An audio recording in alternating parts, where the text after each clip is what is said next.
Hi,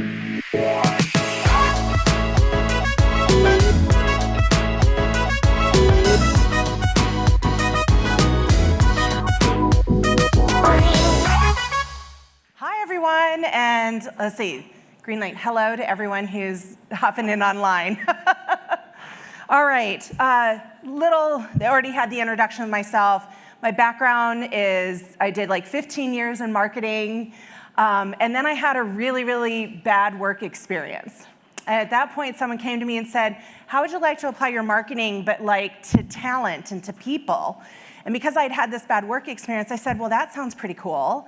And at that point, like, talent marketing, employer branding was like decades behind. Like, you know, we were all on like Facebook, and they were still doing print ads, right? So it wasn't like rocket science to bring these, you know, the way we think about consumer marketing into the space of talent, but that's what I did. And I had a great ride with United Health Group, so my fellow Optum person.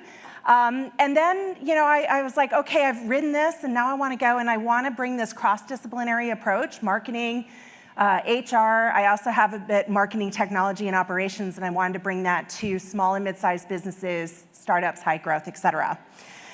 And that led to the founding of my first business, which is Heather P Solutions. Now, my story is when I was working in corporate, much like we were just hearing, we had to send people off for 2.5 days of manager training. And I didn't mind sending them off for 2.5 days. What I minded is when they came back, and it was like their eyes were glazed over, and I'd ask them, what did you get out of it? And they're like, And they maybe could tell me like 1 or 2 things from 2.5 days. And we've all experienced that too. I mean, heck, we experience it when we go to conferences, right? And you sit in so many sessions, and then it's like you try to recall it. It's just not, our brains are not built that way. And yet, it is the model that persists in talent development and learning. So here's what we've learned from TikTok. We've learned how to make whipped coffee. And you can, by the way, you can Google any of these things and search for it in TikTok. This is lovely, it's easy to do. For me, it's more of a weekend activity. We've learned how to renovate on a budget. We've learned how to get heatless curls. Now, I will admit, as many times as I've watched these TikToks, I still haven't figured this out. And making baked feta, which this one I do use quite regularly. So we've learned some, we learned some great things. What has us learned so much on here? Well, here's what we love about TikTok. We love that it's short form videos. So like we can give our attention to something for a very limited period of time. It's concise and scannable. So like this screenshot that I have here, like, okay, if they're gonna put headlines and written words in there, it's very scannable. It's not like a thesis for us to read. It's also, there's like a whole online community. How did you figure out those heatless curls? I haven't figured them out yet. Oh, I tried this trick. Okay, I'll try that trick next time. So there's a place to learn from each other. Also, we can do it when and where we want to. Like, I talked to someone the other day. She's waiting to pick up her kids. She's in the carpool pickup line, 15 minutes. She's like, I learned 3 things today on TikTok in those 15 minutes. And we have access to experts. So yes, I even DM'd the person who did the heatless curls, and no, I still haven't figured it out. And we have aha moments, and it's mostly practical. What's not practical, like right now, there's the whole like cook a chicken and NyQuil challenge going on TikTok, and I just go, if you want to eat poultry and be drowsy, why not eat turkey, right? It's all natural kind of thing.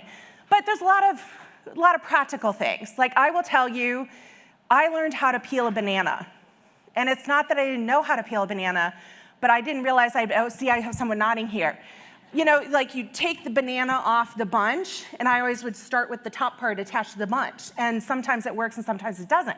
I watched a TikTok video, you start at the bottom, you just pinch, boom, opens, works magically every time.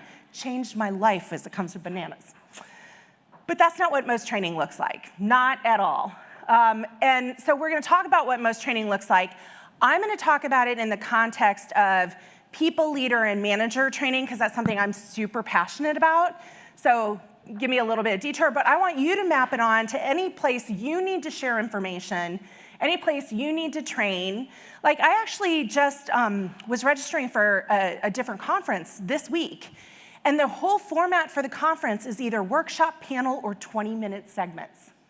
So they're like applying some of this thought process. So anywhere where you need to train or apply. But I'm going to talk about people leadership. The reason I'm going to talk about that is, and why I'm passionate about it is, number one reason people quit. We're having all the talent retention challenges right now, and this is the number one reason pre-pandemic that was driving people out the door, and it's the number one reason that continues to drive people out the door. And I'm passionate about it also when we talk about engagement. Because if we have two leaders in the same company, and those teams have different engagements, 70% of the engagement is explained by the relationship between the team members and their supervisor. 70%. That's a ton. So people leaders are really, really important. But who becomes a people leader? Well, if we're in customer service, the most experienced customer service person becomes a customer service manager. If we're in sales, oftentimes the best salesperson becomes the sales manager. Tech, the software developer who's been there the longest and done the most, they become the manager of the software dev team, right? It's not because they have the skills.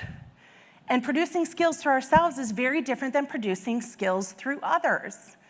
So they don't necessarily have the skills, and then guess what? How many of them do we train? 1 in 3. We train 1 in 3 people leaders. So this is why I'm passionate about the subject, okay? In fact, managers are the most underinvested employee population within any company, people leaders.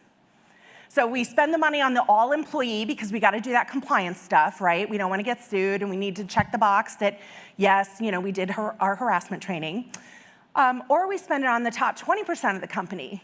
After someone's been a people leader for, 10, 15, 20 years, and then we want to undo some of the bad habits they developed, as opposed to establishing them from the start. So this is why I'm super passionate. But here's what most training looks like, and this is true for manager training or whichever method you're thinking of. Long duration, meaning, quite honestly, like we have these sessions set up for about 50 minutes. That's actually the max that our brains can absorb, and ideally, neuroscience tells us it's 20 minutes or less.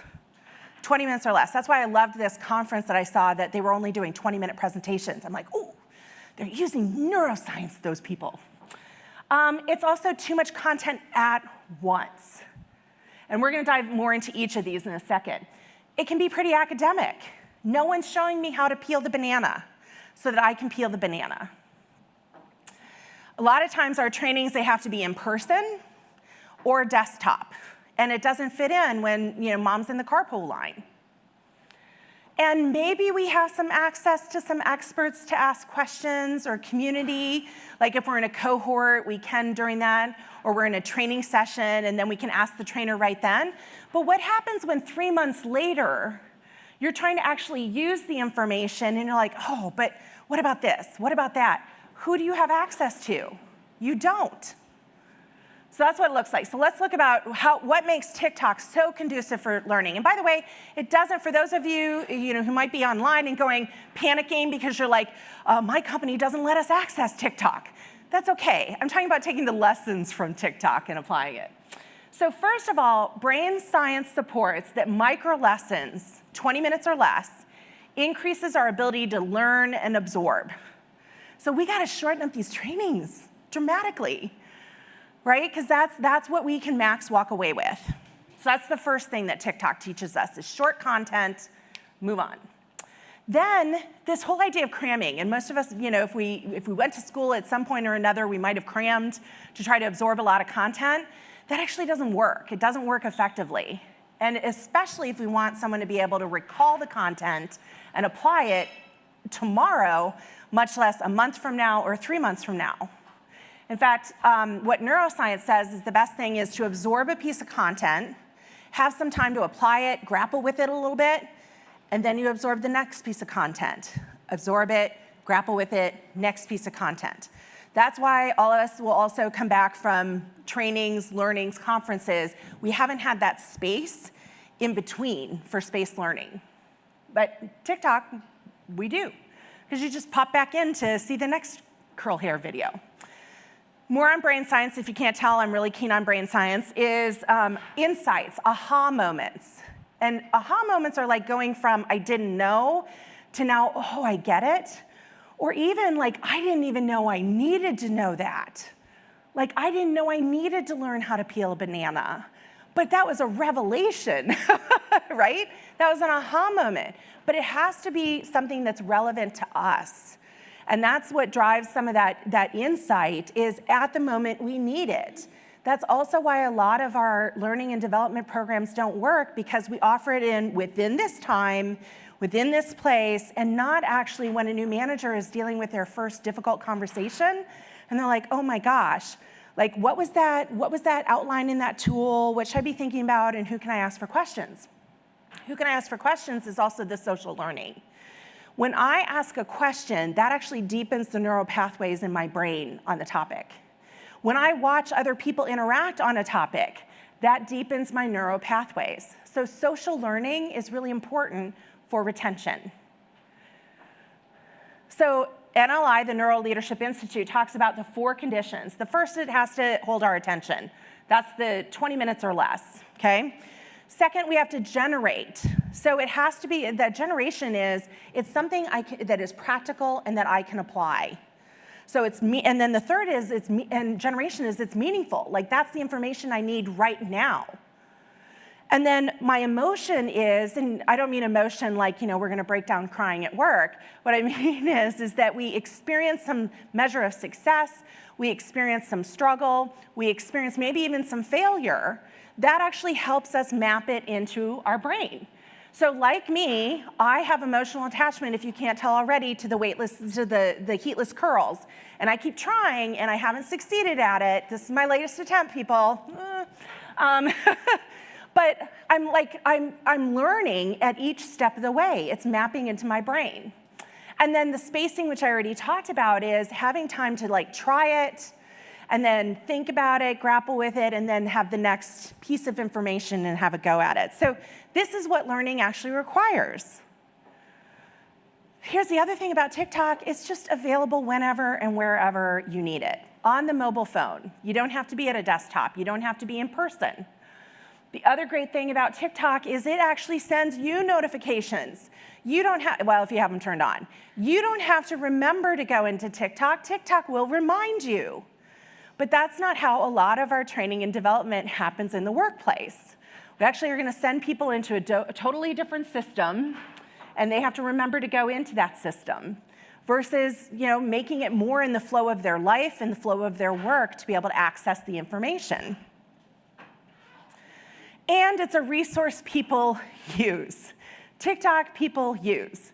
And I would challenge, and I know I probably have some HR people who are tuning in right now. I know I got a couple in the audience. We put things in the learning management system in our places of work because it helps us track from a compliance perspective, so we don't get sued. But it's this totally separate system. And most HR people, they talk about it amongst themselves. They may not admit it to their CEOs. No one's going into that system. Not unless you harass them because they haven't completed their latest training, right? Because it's this separate thing. So people aren't using it. And that's the other problem with a lot of learning and development today is we know what we're doing in the workplace, and I'm going to talk about the workplace, isn't working, but we've checked the box saying, well, but we have that training. And it's not just manager training, diversity, equity, inclusion training we know is not working in our places of work, but it checks the box. We can say we do it because we're not applying these lessons. It's not actually a resource people will use. And who do they go to for expert guidance and support? That's a big question, and the answer I get a lot is, well, they should just go to their manager. Well, that's great, but guess what? We see a lot of participants in our program that their managers haven't been trained. Their managers don't have the tools. And then today, where teams have been so short-staffed, managers have been squeezed. I mean, they are the ones who have felt the biggest impact of the talent shortage in this past, I'd say 18 months, because the expectations from above have not changed. You still got to produce the same, even though I'm missing 3 members of my team. And so their team members see that, and they're like, well, I don't want to bug Heather. Oh my gosh, Heather's covering for 3 other jobs. I don't want to ask her my silly question. So what's their resource? Who do they go to? We don't build this into most of our training and development because it tends to be expensive. How are we going to have an expert on call? But somehow, see, this is what I always look at. I go, but somehow it pays for that social media person on TikTok to answer all their DMs, right? Like I once saw, so we had this idea for a community manager for talent. And you know what gave me the idea? Because Oreo cookie, a cookie, had a person that all they did was manage their communities for a cookie. And I'm like, if we can do that for a cookie, why don't we do that, I don't know, for maybe all of our tech talent? Right? But we invest differently. So it's like, this is where having an expert guide to go to is really important. Now here's the one caveat. For those of you who've been on TikTok, like me, you can get lost. I mean, I find myself down rabbit holes that I'm like, I don't even know how I got here. I don't remember the path, and I try to hit back enough, and it's just, you know.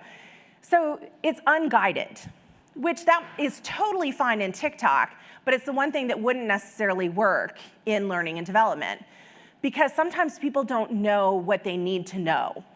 And I'll give a classic example. In our manager development program, one of the first topics we cover is brain science. That is not something a new manager who just got promoted to lead their first team and says, you know what I need? I need some brain science. They are not going to think that. But we do that because understanding how the human brain works, you can then understand your role as a people leader to trigger people into the reward area of the brain via recognition, via positive reinforcing feedback, so that you get innovation, you get collaboration, you get problem solving.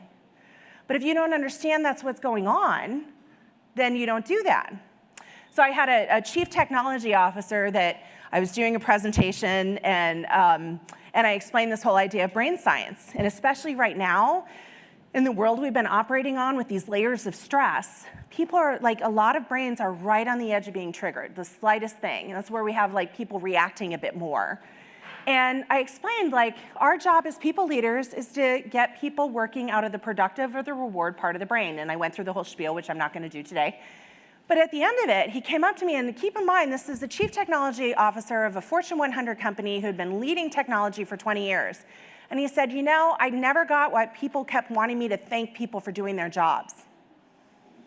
But today, I got it because of the science and why that's so important. So that's where a guided path is needed. And I see, you know I've talked to companies that they're like, you know what? We're just giving our employees like a LinkedIn learning pass. That is not a development program, because that is not a guided path. A new manager isn't going to think to go into brain science in LinkedIn learning. And I mean, I love LinkedIn learning, no, respect. But but I had a couple of participants, they were talking about something they were struggling with.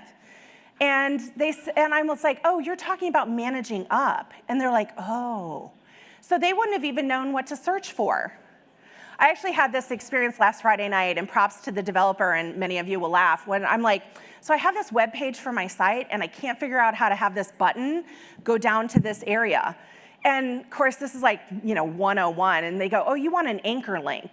Oh, well, now that I know that's what I need, then I knew how to Google it, and I was so proud when I figured out how to fix my anchor link.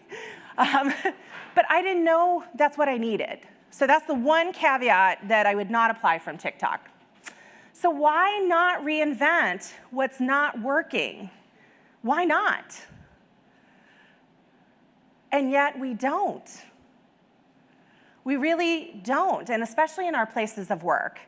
Now, one of the things I explained, like I brought my marketing expertise to the area of HR. I've done that a lot where I go, gosh, there's something working over here.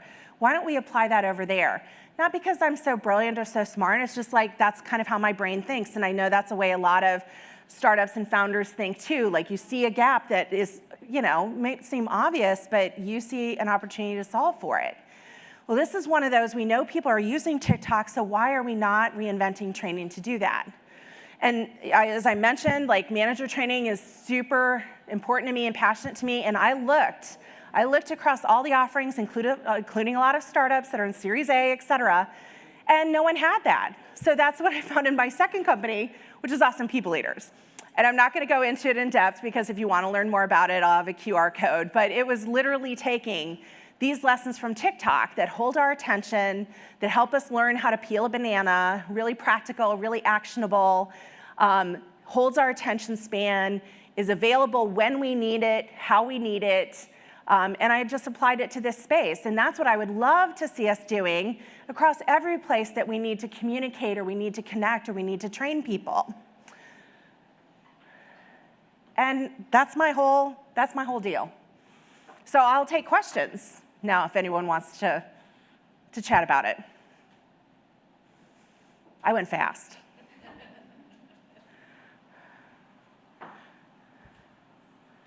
Yes? Sorry, thank you. So when I think about TikTok, I think it's entertaining and educational, right? Yeah. When I think about workplace learning, it's more heavily focused to the learning side. Yeah. So how do we kind of think about that in terms of where we're trying to take some very complex, technical issues and train people on in these 20-minute segments? Like, how can we bridge that gap? I love that question. So first of all, and I'll speak kind of in my world, is part of it is there's rich content there. In some ways, you have to take it out of the hands of the experts. So in my case, take it out of the hands of HR and put it in the hands of the people who understand how to distill messages down and deliver them effectively, which in my case is marketing. So there's leveraging the skill sets that people are really good at. So that's one of the things that I would recommend. Secondly is multi-format. I mean, how many people are listening to podcasts today? A ton. Like in the room here, like 2/3 raise their hand, at home. So are we doing multi-format? Is there a video format? Is there maybe a podcast format? And then the other thing that we did in our program is the documents we have are not white papers. They're like marketing collateral. Think about our websites. People scan content. Bullet points are important. Visuals are important. So are we designing the materials so that it works with how we consume content as consumers? That's the biggest gap. The thing about TikTok is we know, and there's so much data, that we know how people are consuming content. And yet, when we design trainings, it's like we chuck all of that out the window, as opposed to going, no, people scan content, formatting is important, we need processes for it, because also people are different types of learners. So those would be some of the first steps. I will also, this is like, I love Loom, L-O-O-M. If anyone doesn't know, oh yeah, I see if you had the people who know. Okay, so I onboarded an intern this summer. And so there were times to kind of show her how to do something, but we weren't able to connect one-on-one. The thing about Loom, free account, you can record a 5-minute video. It can be your desktop, or it can be you, or it can be both. And I'm telling you, that is amazing. Or someone's struggling with something, you can create a Loom, and then you have a little video library. That's actually like a TikTok. So if you've got to do something that's highly technical, that you're like, Heather, I can't do this on a podcast, and I can't make this all fun and entertaining. But if you can do it in a 5-minute Loom, that right there, because you'll hold their attention for the place that they're getting stuck. So that's another tool that I'd highly recommend that's great for training. And again, and it forces you to do the little snippets, right? Great question. Yeah? They're going to bring the mic to you 1 second, just so that everyone at home can hear the question. Okay, the question is, when I look at MSN as a home page, and I'm not sure about Google or whatever, I would see different, what do I want to call it, headlines and a picture, and then it goes to some group that's putting it out that MSN picks up on, like pets or kids or whatever, and they're in the article are TikToks that then further links you to all these, interesting stuff. So how do you get it to that point? Yeah, no, that's a really good, how do we put it in the flow of work? And that's something that right now I'm seeing the emerging platforms, your reminders for your training are coming through Teams or Slack, and those capabilities now exist so that at least you're in the flow of work to see that. I know that there is a startup out in California, And they're actually embedding it within Teams and Slack, but they're only doing it for emergency response stuff, which makes sense. But I told them, I go, let me know when you're expanding outside of there, because to have, imagine that training like for work showing up right in your Slack channel, and you don't have to go someplace else. So I love that point, because there's a lot of things that we do on the consumer side that we can learn and adapt on the learning and development side so that people actually consume the training and learn it. But also that requires a shorter format to be able to do that. Yeah. You know, one of the things that I think about when I think about training is my own experience in language learning, where I take in something that I'm learning, but it's only at the point of where I apply it that it really hits home. Yeah. And then that creates the building blocks on which I build. And there's two parts to it. One, I build upon it, but it also then affects my view of the world through what I've learned. So in the training, how do you make it digestible, which is what you talked about, but then how can you maybe elicit a response, understanding that they've now applied it so that it's become a part of what they do in the workplace? Yeah, no, it's a really good question, because the application, that's that emotion, like we have to grapple with it a bit to embed it in our mind. And that's also where, so like in our program, after you consume content, we have 1 to 3 what's next things. Immediate actions we recommend you to take. So here, now go peel a banana, right? And they're not like, no one needs another full-time job after they've completed a training. They're ways to immediately apply it into their day-to-day and their work. So, and then we ask them to share about it. So that's that social sharing. So you have to, but this is also the problem with a lot of trainings is there's awesome content, great content, but it's not necessarily delivered in a way of, then here's how you apply it, here's how that works in practical means, and by the way, here's some of the struggles you're gonna face with it. I was having a conversation with a new manager, and they were firing their first person. And she got done, so I checked in with her, how did it go? And she goes, I don't think I'm cut out for this.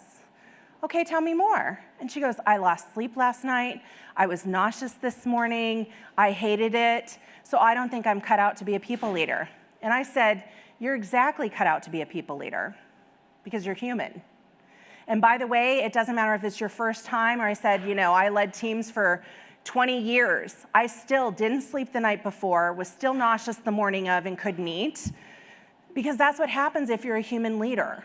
So actually, that experience, that's a sign you are cut out for it, to be a human, people-centric leader. But see, if she didn't have someone to talk to, after having to do that right then, she wouldn't have known. She was walking away with, I must not be cut out for this, because only, you know, mean-hearted people are good at letting people go. So it is important. That's the practical, actionable aspect. And I do see a lot of trainings across platforms or across topics that are great theory, but they're not like, this is what it actually looks like and feels like, this is where you may stumble. It doesn't get into helping them actually then go buy a banana and peel it. And then share about it, because that's actually where the neural pathways really deepen. And that social element is missing from so many opportunities to share, like, what aha, or oh my gosh, I did that and I really kind of sucked at it. Or, oh, I tried this, and also to learn from others. Because you might have a good tip. You might have done those heatless curls and you figured it out. So I'd love to learn from you. Thank you. Another question? It's over. No? Yeah. I actually have one. As a TikTok user, I kind of want your opinion on this. Most TikToks are give and take between 10 and 30 seconds. Yeah. And there are claims saying that it's shortening the viewers' attention spans. Do you agree with this? Should we be worried about it? What are your thoughts? Oh, I don't know that I have an informed opinion on whether TikTok is shortening people's attention spans. I think that we have a way of operating as a society. Like, think about 20 years ago, you watched the news and the only thing you saw was a person sitting there talking and an occasional picture over your head. Same thing with sports. You'd watch sports, and it was the game and the score. And now you watch sports, and it's like streaming across the bottom is all the other sports scores, flashing various things. And same thing with the news. We've got the headlines happening underneath and little videos, et cetera. So I think there's a way we're operating as a society, trying to do multiple things at once and trying to hold people's attention. I mean, that's what social media does. They're really, really good at it, lots of science behind it. And so if I give you the sports scores, then maybe you won't check elsewhere for them. So that's what's gonna have me hold your attention to this game. Here's the problem, is that actually doesn't work. I mean, we actually are less productive when we're multitasking. You actually get better quality work, you complete tasks faster if you're solely focused on something. But if we're gonna ask people to be solely focused on something, then asking them to give an hour, which, by the way, I appreciate you all giving that time, but asking them to give an hour or a day or 2 days, we're asking for a lot. But if we can keep it to like the 15, the 20 minutes in terms of training, generally, people can squeeze in a 15-minute or a 10-minute. The shorter the better, because that's actually gonna help us. So I don't know science or data, whether it's actually shortening people's attention spans. But I do think it's had us into a habit of multitasking, which actually has us less productive. It has us less connected. It has us listening less effectively. Therefore, it's driving greater miscommunication. So there's a whole world of it there. And then that's also why information that we actually do need and want isn't necessarily getting absorbed. So we're much better served. But we have to really value people's time and attention if we're gonna ask them to give it to us. And that's also, by the way, why I made mine shorter, my presentation shorter. Because you could call me out on that, right? Heather, you just said 20 minutes, and oh boy, we're stretching the hour. Mark. So I want to extend a bit on the technical question and the time frame. Yeah. I've been leading technical training organizations for 40 years. Most of the time, the content I have to deliver takes weeks. How do you do that in 20-minute sections and still get the project done on time? Yeah, I don't have the answer to that. I'd be foolish because I'm not a technical person. What I'd say, though, is to technical people who are trying to solve that problem and wondering why training isn't sticking, that's a really good problem to think about. I actually know someone who thought about this in the manufacturing space and said, we do this in the manufacturing space. We sit everyone into a classroom, da-da-da-da, and then guess what their highest incident rate and accident rate is in the plant? It's the newbies, right? And so they actually came up with a way to apply this in a manufacturing facility where they broke it into videos. And you can actually play the videos on the floor right as you're in small videos. You could play it, so yep, you're taking 5 minutes to watch that video, but then you do it, right? So I don't have the answer to how does this apply for these highly technical skills, but I do challenge us to think about it that way. Well, when you go to your 4 pieces, I'll tell you where we have adapted some of it. Okay, yay, good. I love that. Yeah. Quick question on the technical side of things. So we talk about like CMS platforms like Moodle or other ones for the full-length digital learning programs. Yeah. What type of things exist or have you seen out there for mobile-first applications? Yeah, some of the newer ones coming up, obviously Awesome People Leaders is mobile first, everyone. But also Hone is a new, most of those who are breaking into the learning, in startups and high growth who've gotten Series A or B funding, Hone, Better Up, there's one, Up Coach.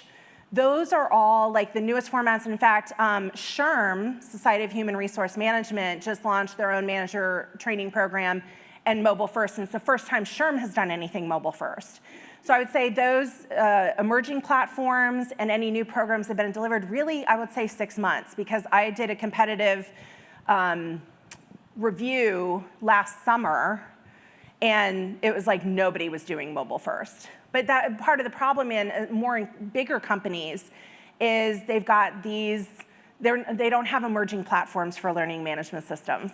And so they're not set up to do that. And in fact, the learning management systems would actually inhibit what I'm talking about, having multi-formats, et cetera. So they're trying to catch up because they feel the competition coming on, because all these other platforms that I mentioned, the new and emerging ones, and ours are saying, listen, you know, we can deliver and we actually retain people and they actually apply it and it sticks. And so they're trying to catch up. But those are a few of the other platforms. Yeah. Yeah. I love Q&A, by the way.